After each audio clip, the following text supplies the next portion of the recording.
Goldilocks and the Three Bears. Once upon a time, in a large forest, close to a village, stood the cottage where the teddy bear family lived. They were not really proper teddy bears, for Father Bear was very big, Mother Bear was medium-sized, and only Baby Bear could be described as a teddy bear. Each bear had its own size of bed. Father Bear's was large and nice and comfy.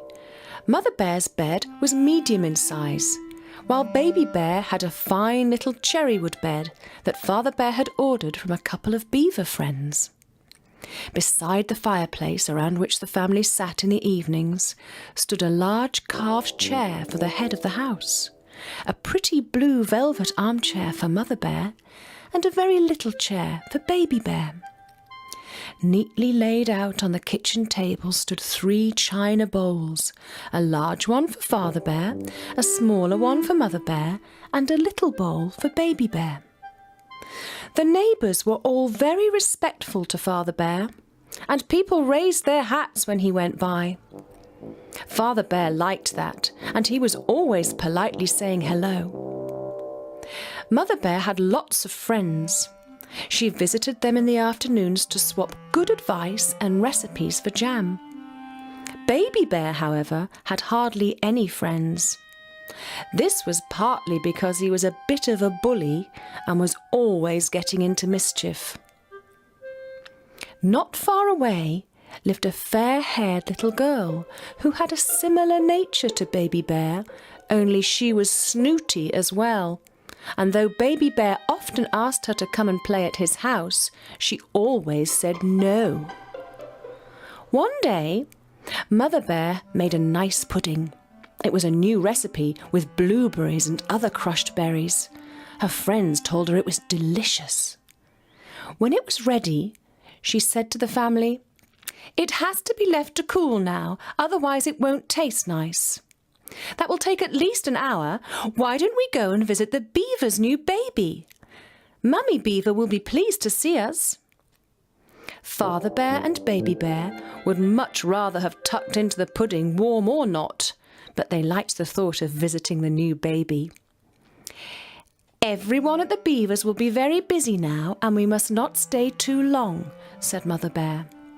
And so they set off along the pathway towards the river bank. A short time later, the snooty little girl, whose name was Goldilocks, passed by the bear's house as she picked flowers. "Oh, what an ugly house the bears have," said Goldilocks to herself as she went down the hill. "I'm going to peep inside. It won't be beautiful like my house, but I'm dying to see where Baby Bear lives." Knock, knock. The little girl tapped on the door. Knock, knock. Not a sound. "Surely someone will hear me knocking," Goldilocks said to herself impatiently. "Anyone at home?" she called, peering round the door. Then she went into the empty house and started to explore the kitchen.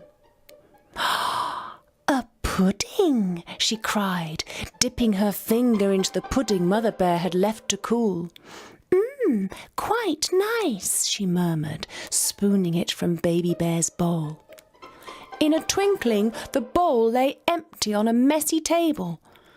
With a full tummy, Goldilocks went on exploring. "Now then, this must be Father Bear's chair. This will be Mother Bear's, and this one must belong to my friend Baby Bear. I'll just sit on it a while." With these words, Goldilocks sat herself down onto the little chair, which, because it wasn't used to such a sudden weight, promptly broke a leg. Goldilocks crashed to the floor. But not in the least dismayed by the damage she had done, she went upstairs.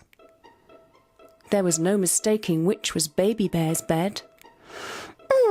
"Quite comfy," she said, bouncing on it. "Not as nice as mine, but nearly." And then she yawned. I think I'll lie down, only for a minute, just to try the bed." And in next to no time, Goldilocks lay fast asleep in Baby Bear's bed. In the meantime, the bears were on their way home. "Wasn't the new beaver baby ever so small?" said Baby Bear to his mother. "Was I as tiny as that when I was born?" "Not quite, but almost," came the reply with a fond caress. From a distance, Father Bear noticed the door was ajar. "Hurry!" he cried. "Someone is in our house." He dashed into the kitchen. "I knew it! Someone has gobbled up the pudding." "Someone has been jumping up and down on my armchair," complained Mother Bear. "And somebody's broken my chair," wailed Baby Bear. Who could it be? They all ran upstairs and tiptoed in amazement over to Baby Bear's bed. In it lay Goldilocks, sound asleep. Baby Bear prodded her toe. "Who's that? Where am I?" shrieked the little girl, waking with a start. Taking fright at the scowling faces bending over her, she clutched the bedclothes up to her chin. Then she jumped out of bed and fled down the stairs. "Get away, away from that house," she told herself as she ran, forgetting all the trouble she had so unkindly caused. But Baby Bear called from the door, waving his arm. "Don't go away, Goldilocks! Come back! I forgive you! Come and play with me!" And this is how it all ended. From that day onwards, snooty, rude Goldilocks became a pleasant little girl. She made friends with Baby Bear and often went to his house. She invited him to her house too, and they remained good friends always. The end.